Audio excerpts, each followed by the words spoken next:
feeling that you get, it's just full of love. Full of love. You can feel it between the 5 boys and that audience. The first few times it was just tears. I mean, we just cried through the whole thing. And I was so proud. I was just bursting.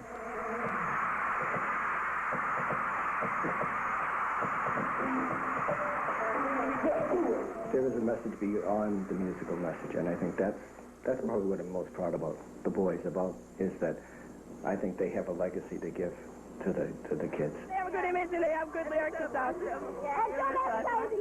They're a positive role model for us and stuff. Is that important to you? Yeah. Our fans just, you know, they know what they believe in and they stand up for it, and I think that's beautiful. They're a force for good in the life of America, and they didn't start out that way, you know, any more than they started out with doing Coke commercials, you know, 4 or 5 years ago. They were available for wakes, weddings, bar mitzvahs, songs, dances, and funny things. We'll go to the Italian restaurant near the house.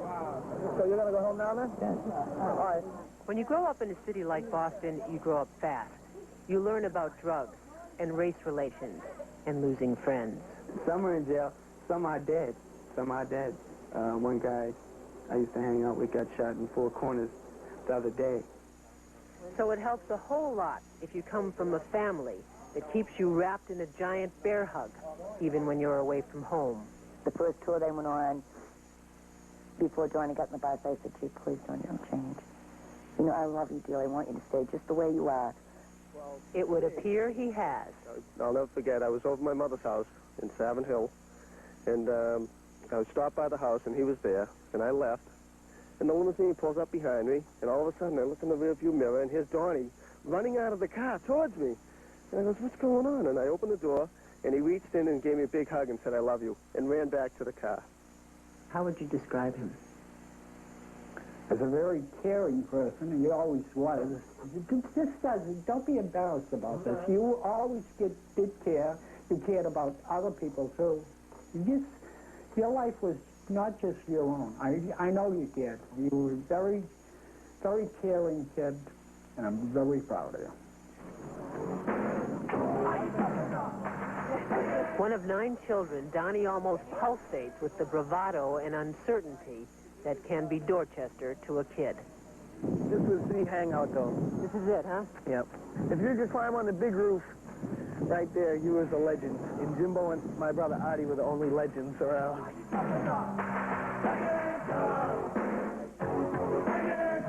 Like the crowd, they were like, you know, this was the place to come drink, and, you know, get high, and, you know, police come, you run off and everything. When we hung up here, it was like the place to be with your friends, you know. Mostly everyone smoked cigarettes. And when I was real little, I tried smoking cigarettes, you know, and I would be sitting there, you know, trying to look tough. And I realized that I was just trying to be a tough guy with a cigarette in my mouth. And me and Paul kind of were on that same wavelength. We were like, why is everyone smoking? You know, let's be the new thing. Let's be the non-smokers. And we would, you know, we would make ourselves tough by not smoking, you know.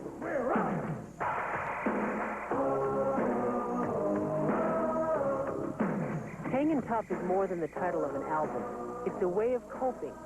It's an attitude, a positive attitude. See, that's an important word, positive, because it's an overall kind of feeling, and that's what you have to get through day to day here. You need an overall... Positive attitude. See, that's an important word, positive, because it's an overall kind of feeling, and that's what you have to get through day to day here. You need an overall idea. You can't just be making decisions one by one and thinking about them too much sometimes. You know, am I going to do drugs? Am I going to sell drugs? Am I going to punch this person in the nose? You know, am I going to look at that gang member? You can't. You have to have an overall kind of view. And above all, that means knowing who you are and what is real. I was always into sports, running and playing basketball and soccer. So I was always too much into them things to be trying to mess my body up by doing drugs. He was also into his books and earned a 4-year scholarship to BU.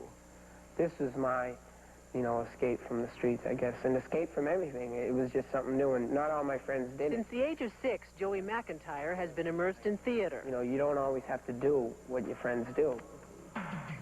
A lot of people send letters like, you know, they're having troubles with their family, someone offering them drugs, and they remembered what we said, and, you know, they hang tough against all that stuff, and they said no to the drugs and stuff, and that's what really makes me happy. That's the best thing about this whole thing.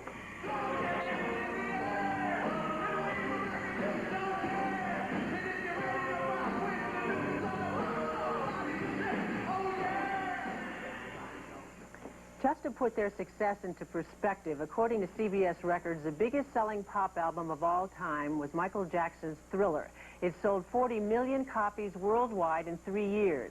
Hangin' Tough, which was released in the spring of last year, sold 15 million copies in 1989 alone, and that only included U.S. sales. But New Kids is selling more than records. You'll see what and why that's so important to them and their fans as we continue with New Kids, more than a music story. I think you hit it, Nellie. It's kind of extraordinary that unless you really stop to think about it, that there is much more to the New Kids on the Block than just the music and the entertainment. The music, they're white kids. They started off doing black rap. That's incredible what they have been through, and that they're so strong about their roots, and they're like on a crusade. They want to